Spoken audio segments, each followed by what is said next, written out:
Okay, welcome to the class. We're doing the Secret History Chapter 6, and we're going to focus on a noun of noun. Because this pattern, a noun of noun, I see it a little bit like an exception. Because most of the time, when you have noun of noun, most of the time it's the noun of noun, because you define this noun with the of part, with the of noun. So, the King of France. Which king? The King of France. Of France defines which king. And in that sense, it needs the definite article, the King of France, the speed of delivery, the rate of interest. There are many other examples of this, the noun of noun. But when you're dealing with quantitative expressions, they're not only quantitative, but quantitative like a foot of. Yeah, a foot is a measurement in the UK and in the US. It's 12 inches, about 30 centimetres, a foot. A foot of, a pound of, an inch of. Yeah, a pound of flesh is in Shakespeare. It's in The Merchant of Venice. And an inch of something. Yeah, and so we have a lot of measuring quantitative expressions that have this a noun of noun, okay? But we also have a piece of, a kind of, a sort of. They follow this a noun of noun pattern.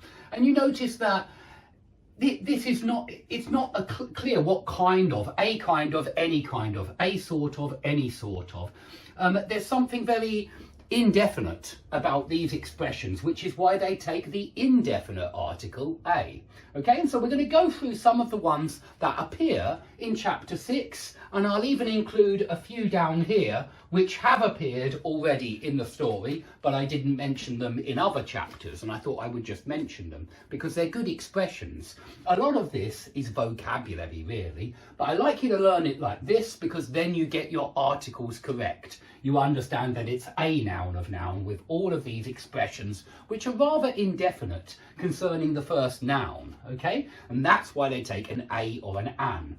Okay, so when Bunny got pushed off of the cliff edge, we had a description of a shower of gravel. Now, I must admit, Donna missed out the A, and that's really a writing, it's part of her style. I wouldn't say that it's good to remember to miss out the A, certainly not.